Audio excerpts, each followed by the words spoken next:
Hello and welcome to this very special conversation with this very special athlete.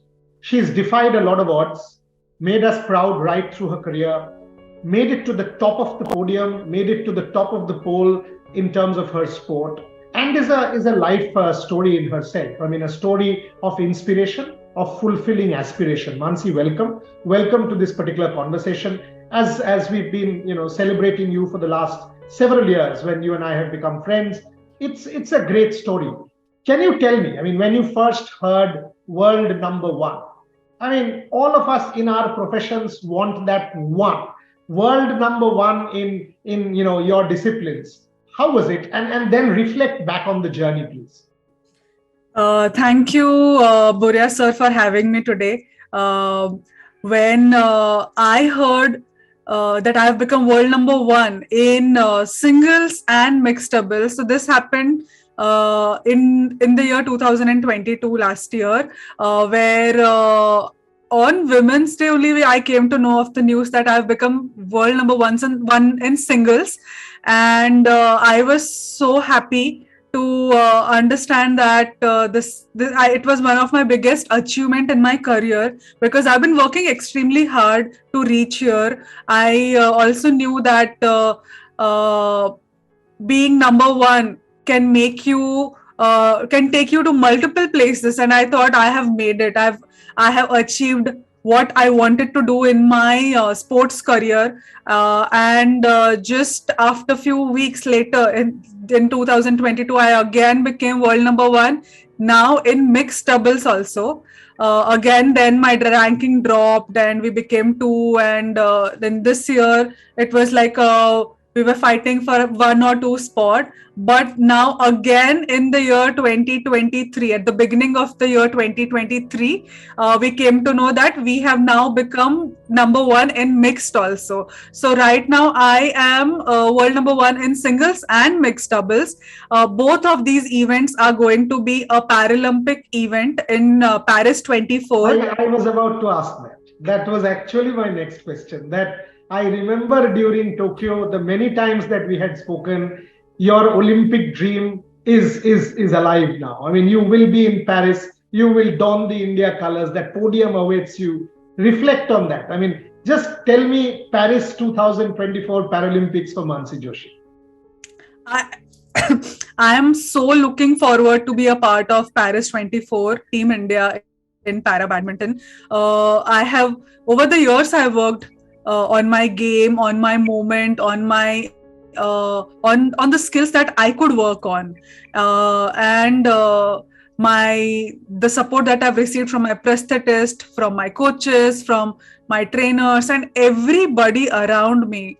I think this is the reason why we have been able to reach here just when our Paralympic season begins, or qualifier begins in the month of February. Before that, I am very proud to say that I am number one in the two events. Of course, let's see how the year goes by and things change. But I'm looking forward to be a part at Paris 24. With Paris being gender neutral games, I am very happy that women's single SL3 has also been introduced as an event at Paris. Mansi, talk to me. I mean, you are now a symbol of empowerment, a symbol of aspiration, and you are an inspiration for millions, especially women. I mean, how do you look at that? I mean, as we celebrate womanhood, as we celebrate leading into International Women's Day, and of course Women's Day, talk to me about that. Being a woman, becoming a role model for millions in India. How does that? I mean, how do you sort of reflect back and look at this? Is it additional responsibility? How do you look at it? Being a woman in sports and also being a woman in para sports, both of them are completely different to me, and I am just trying to navigate this. As an athlete with disability, I am learning more about how to be a part, how to navigate, and I'm very happy to get all the support that I have got in the recent past from multiple people around me. What I feel is, yes, as a woman, I face multiple challenges, and as a person with disability, I find those challenges multiplied. But I also feel that the support that I've got from people around me helps me navigate these challenges. Say financial support, say the mental support that I require to pursue the game. And I think there is also a power in being a woman on court. And I think having this. Having a background, having a voice, and raising that voice definitely gives me more of a responsibility as an athlete also, because I feel this is the only time when I will be able to raise my voice, put my concerns out in the world, and for people to understand the challenges that we face as athletes with disability, as women with disabilities, or as women sports person in general. I think the intersectionality that we are facing is great. And what I realize is, of course, it's a responsibility being an athlete who is at the top. And also I love to share my opinions, because I think this is how you bring change. This is how you change perceptions, and this is how you build your own narratives. And I'm very happy that there is media who is now trying to change its narrative from how para sports is perceived. And I'm very happy that the way we are looking at sports, it's an inclusive approach. So I'm very happy to play my role as need to adapt, and thus the perception around disabilities will also change. Last two questions, Manasi. One, you won everything except maybe that elusive Olympic gold or an Olympic medal. Have you started to visualize? I mean, do you think Paris 24, me on the podium with the tricolor going up and the national anthem happening? Do you think of such things at all? I'm already there. But seriously, I mean, how much does that matter to you? I mean, as an athlete, I feel it will be my ambition. It is my ambition to be there, to win that gold. And I'm working towards it. And I already see myself there.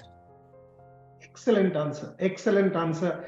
Finally, what next? I mean, I know Paris is next, but everything is a process. Just give me an understanding as to how you will prepare yourself. Zero distractions.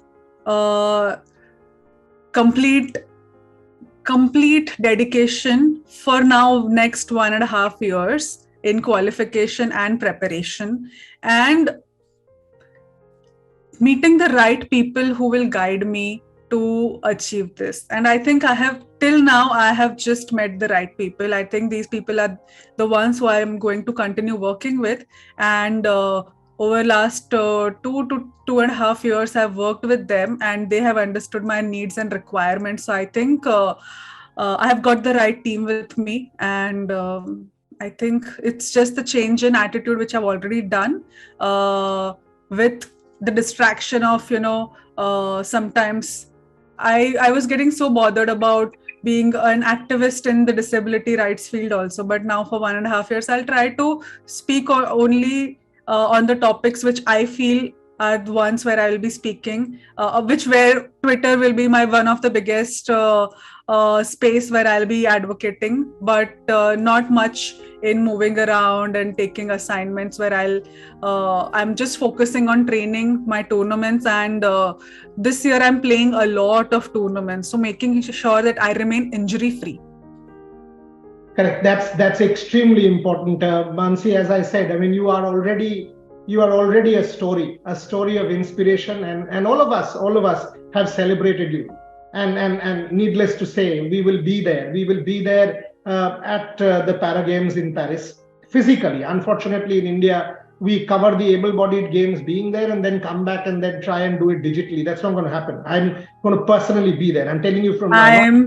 Not me, 4 or 5 of us will be there from our team. I'm so thankful to you and to RevSportz for always covering athletes from all the fields and all the sports, including para sports. So thank you for your dedication in knowing the complete intricacies of the sport also, and completely telling the true stories of athletes, their struggles. And it's not just because we are para athletes that we struggle. I think every athlete struggles, has faced their own challenges, and that is what gives them that edge over others. So I think thank you to you, to RevSportz, and all the people you're involved with who are working in this space and making Thank sure you. you get the right. Thank you very much. Thank you very much. Humbled, but the journey is still very much on in front of us, and we will do our best. As I said, at the Champs-Elysees, maybe on top of the Eiffel Tower, together with you, with an ice cream celebrating 2024. Who knows? Who knows? Yeah, if it happens, we'll go to Eiffel Tower and open a bottle of champagne there. 100%. And then maybe go to Louvre the next day and see the Mona Lisa together. And celebrate. Thank you very, very much for joining me. Wish you all the very best. Thank you so much.